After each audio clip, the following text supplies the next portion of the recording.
Hi everyone, मी आहे माझ्या hometown Dhule येथे आणि आपण आलेलो आहे मंदिराच्या प्राण प्रतिष्ठापन सोहळ्याला।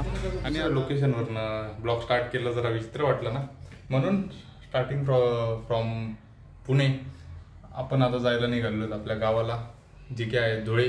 ज्यांना माहीत नसेल त्यांच्यासाठी आता आपली रात्रीची 10 वाजेची बस आहे। आता वाजलेले संध्याकाळचे 7:30। आपण आता जरा पेटपूजा वगैरे करूयात आणि बसने जायला निघूयात। रात्रभरचा प्रवास करून आपण नेक्स्ट डे मॉर्निंग पोहोचलो धुळ्याला। तर हाय एव्हरीवन, मी आहे माझ्या होमटाऊन धुळे येथे आणि आपण आलेलो आहे मंदिराच्या प्राण प्रतिष्ठापन सोहळ्याला। आणि आता आपले या मंदिराच्या प्राण प्रतिष्ठा सोहळ्यासाठी असणारे कंप्लीट 4 दिवसाचा कार्यक्रम आपला प्लॅन्ड आहे। आणि ते कार्यक्रमाची रूपरेषा कशी ते आपण पुढे तुम्हाला सगळे एक्सप्लेन करूयात, कसे कसे कार्यक्रम असणार आहेत का। त्याच्यामध्ये प्राणप्रतिष्ठा जशी तुमची अयोध्येला झाली होती श्री रामलल्लांची, तशीच त्या प्रकारेच इथं आपली शंकरजींची पण प्राणप्रतिष्ठा होणार आहे।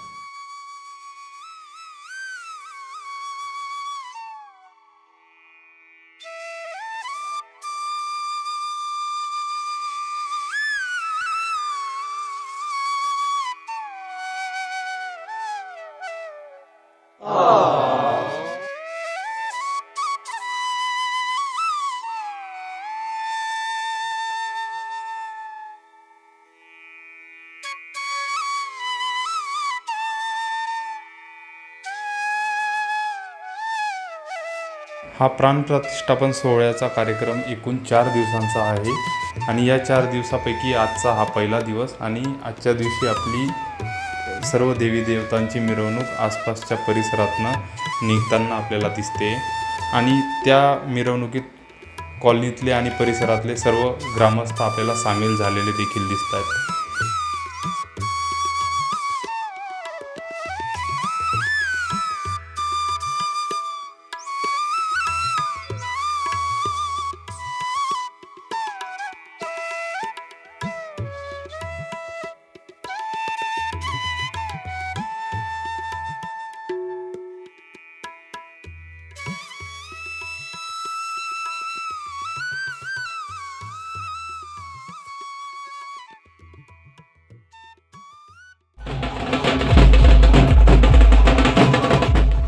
मावळत्या सूर्याला साक्षी ठेवून आपण सर्व देवतांचं सायन पूजन आणि आरती केली आणि मिरवणुकीला पुन्हा सुरुवात केली। धुळे शहर आणि परिसरात खेळला जाणारा फेमस असा नृत्य प्रकार 12 पावली हा सर्व भाविकांनी मिळून मोठ्या उत्साहात केला। ढोल ताशांच्या आणि डीजेच्या गजरात आपली मिरवणूक पुढे सरसावत गेली।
मिरवणूक मिरवत संध्याकाळची रात्र झाली।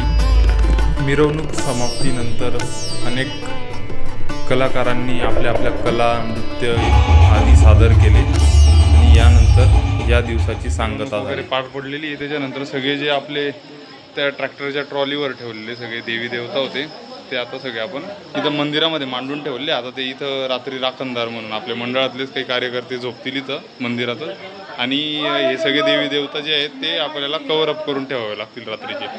आणि सकाळपासून ज्या पुढच्या सगळ्या विधी वगैरे आहेत त्या भटजींद्वारे पार पाडल्या जातील।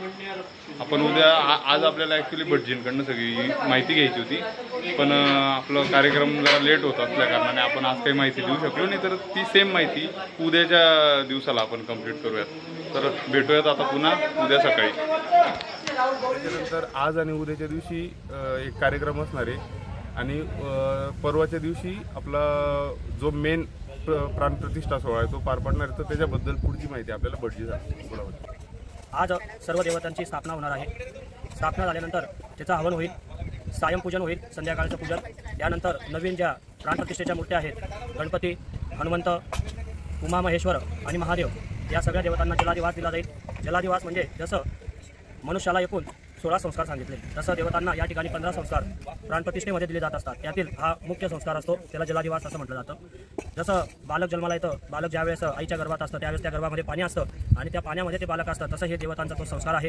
उद्या या ठिकाणी सगळ्या देवतांचं हवन होईल.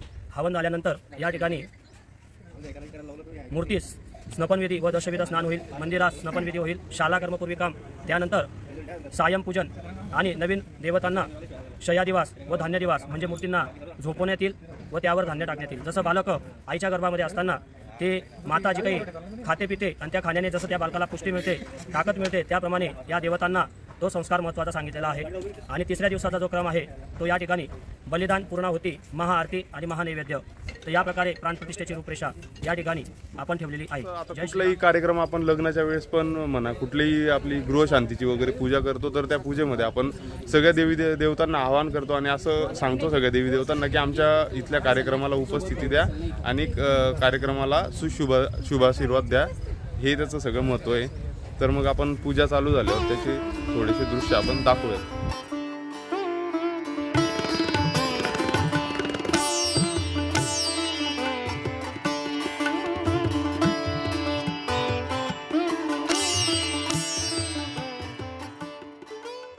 जो कार्यक्रम आहे प्राणप्रतिष्ठेला या अगोदर तुमच्यापैकी कोणी लोक बसलेले असतील किंवा बसले नसतील, तर या पूजेच्या ज्या संदर्भात ज्या काही माहिती आहे त्या मी तुम्हाला वेळोवेळी देणार आहे, आज, उद्या आणि परवा.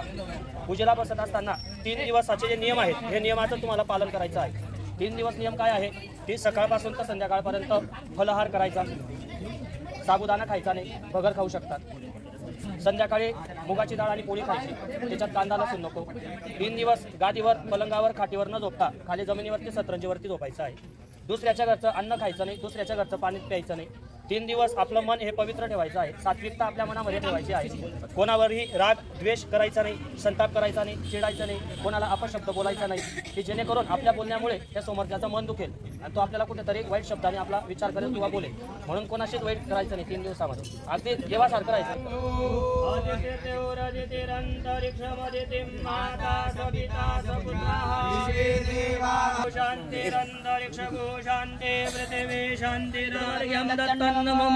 तामणामध्ये ते पाणी सोडून द्यावं.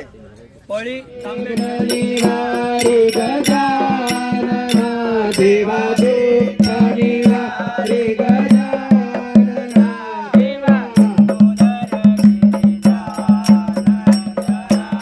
शास्त्रांप्रमाणे या प्रकारची जी प्राणप्रतिष्ठेची पूजा असते त्या पूजेमध्ये आपण कुठल्याही प्रकारच्या माचीस, आगपेटी वगैरेचा उपयोग न करता जुन्या काळात ज्या प्रकारे लाकडावर लाकूड घर्षित करून अग्नी उत्पन्न केला जायचा, या प्रकारेच ह्या पूजेत देखील आपल्याला अग्निदेवतेला आवाहन करायचे असते.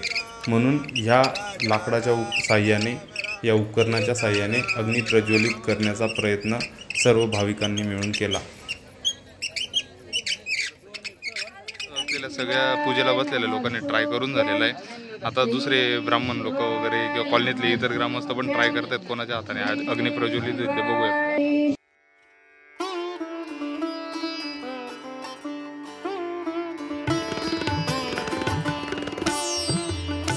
पार्वती पते हर हर महादेव हरे महादेव. इकडे इकडे इकडे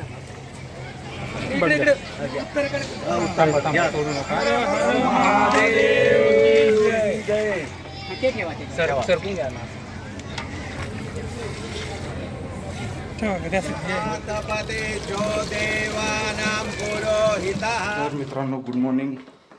आज आहे पूजेचा दिवस 3रा. काल आपण आज अग्निप्रज्वलन करायचा प्रयत्न केला, पण एवढ्या जणांनी प्रयत्न केल्यावर पण काही झालं नाही. आता आपण चाललो आहे पूजेच्या आणि मंदिराच्या दिशेने. तिकडे जाऊन आता पहिलंच आपला कार्यक्रम असणार आहे अग्निप्रज्वलनाचा. बघूयात आता आज कोणाच्या हातून अग्निप्रज्वलनाचे पुण्याचे कार्य होते ते.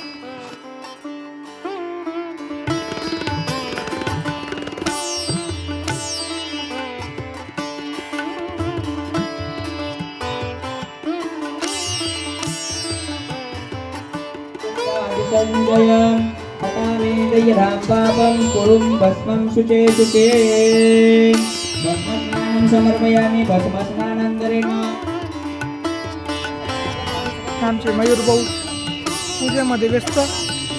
मी रिक्वेस्ट करेल की आता इथं एक कुठलं तरी द्रव्य तयार केलेलं आहे, तर आता पुढची प्रोसिजर काय असेल तर गुरुजी आपल्याला ज्या प्रकारचे स्नान देवांना दिलेले आहे तो एक संस्कार असतो, तो या ठिकाणी परिपूर्ण झालेला आहे।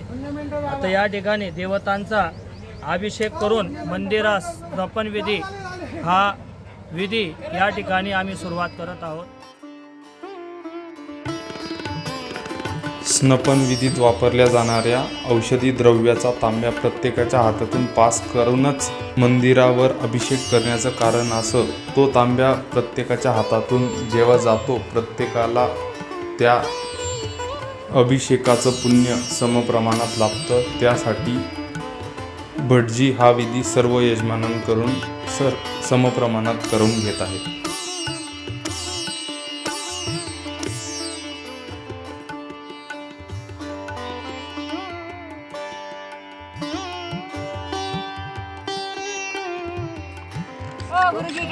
नाही रे थांब ना, बरोबर चालते ना, तू पेटवला का चालते ना, पेटेल ते बरोबर थांबतो।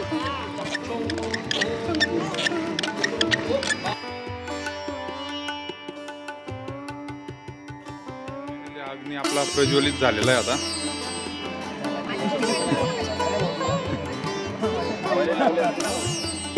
बच्चा काय धुणार आहे हो?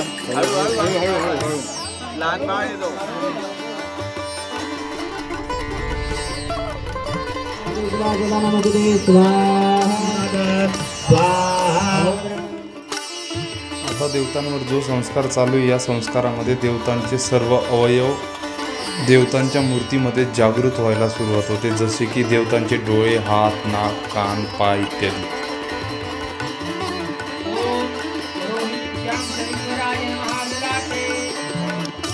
देवतांचे सर्व अवयव जागृत केल्यानंतर देवतांना झोपवले आणि त्याच्यानंतर त्यांना धान्यादिवास दिला। धान्यादिवास म्हणजे जसे मुलाला आईच्या गर्भामध्ये भरणपोषण मिळते त्या प्रकारे देवतांना सुद्धा धान्यामध्ये ठेवले जाते, जेणेकरून त्यांना एका पूर्ण रात्रीमध्ये भरणपोषण मिळावे।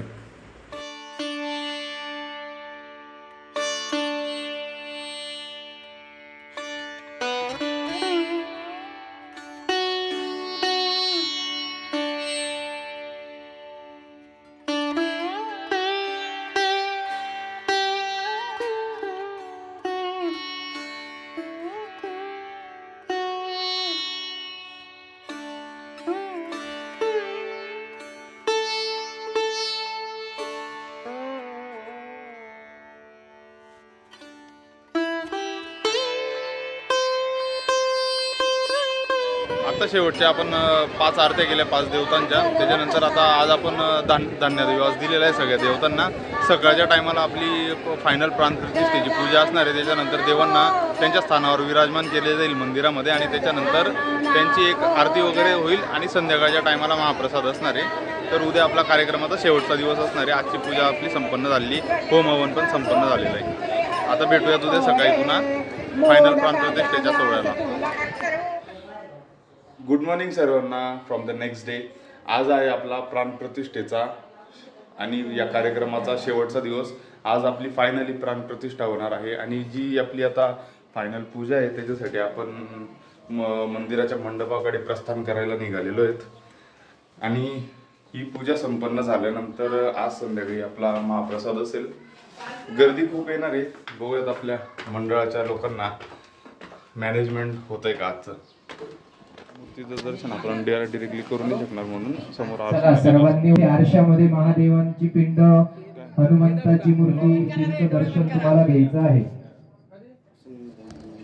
आता काल जे आपण देव धान्यात ठेवले होते त्यांच्यावरनं धान्य बाजूला करताय।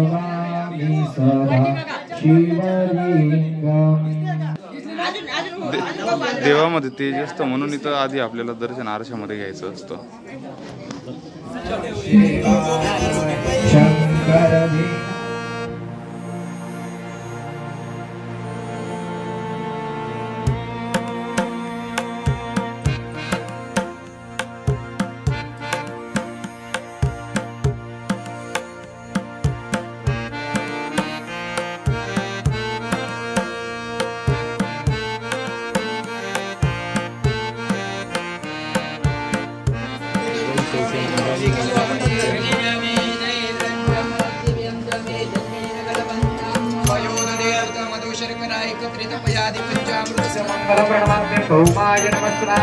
कुठल्याही रुपयाचे नाणे किंवा वेगवेगळ्या धातूंचे लोखंड सोडून तुकडे मूर्तीच्या खाली टाकले जातात. मग त्याच्यानंतर मूर्ती फिक्स केली जाते कायमची.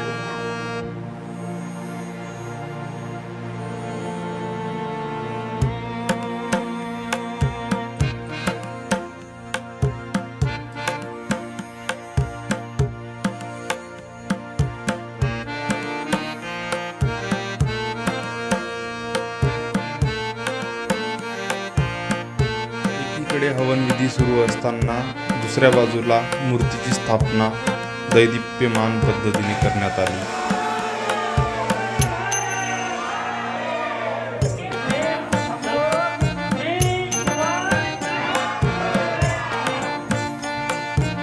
या सर्व विधी सुरू असताना एकीकडे मंदिराचा कळस स्थापन करण्यात आला.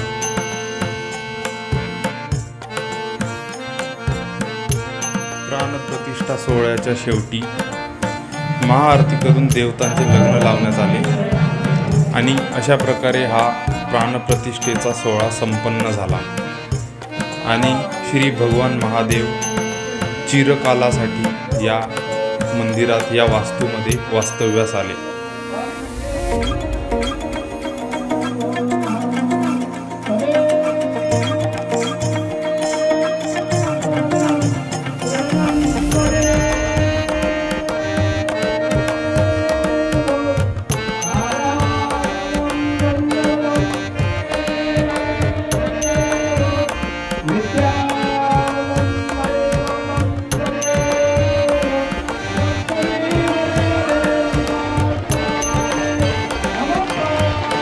देवतांचा विवाह संपन्न झाल्यानंतर जेव्हा महादेवाच्या नावाचा जयघोष करण्यात आला तेव्हा वेगळ्याच प्रकारचे समाधान मनाला लाभले. खूप लोकांना आपले अश्रू अनावर झाले. का कुणास ठाऊक खरोखर देव आपल्याला भेटण्यासाठी या पृथ्वी तलावर अवतरले असा जणू सगळ्यांना भास झाला.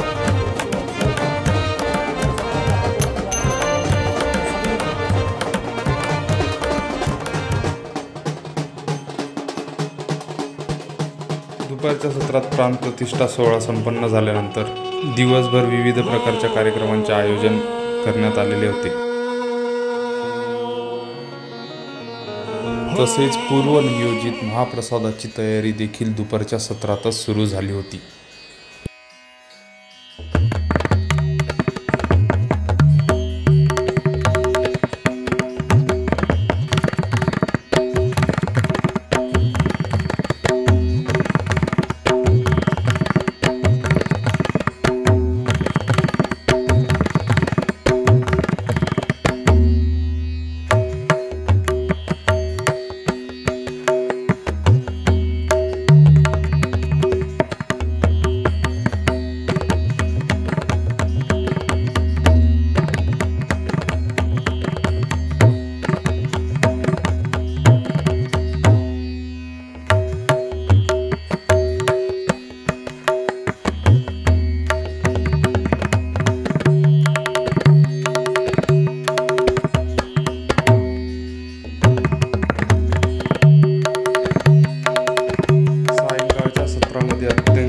भक्तिमय अशा वातावरणामध्ये महाप्रसादाचे आयोजन करण्यात आलं आणि या कार्यक्रमाला महादेव भक्तांनी हजारोंच्या संख्येने हजेरी लावली.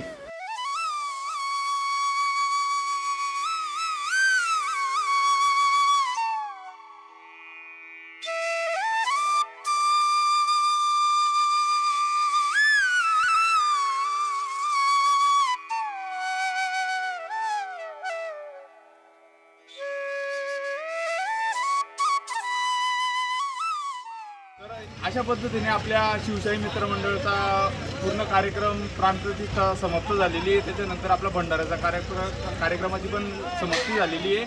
सगळ्या कार्यकर्ते खूप राबले, रात्रंदिवस काम केल्यानंतर कार्यक्रमाला कुठल्याही प्रकारचा गालबोट लागलेला नाही. कार्यक्रम एकदम व्यवस्थित पद्धतीने पार पडलेला आहे आणि अशाच नवनवीन व्हिडिओजला बघण्यासाठी आणि जर तुम्हाला आपल्या चॅनलवरचं कंटेंट आवडत असेल तर चॅनलला नक्की लाईक करा, शेअर करा आणि सबस्क्राईब करा आणि अशाच नवनवीन व्हिडिओला बघण्यासाठी stay tune with Mayur the weekend blogger. ओम नमो पार्वती पते हर हर महादेव.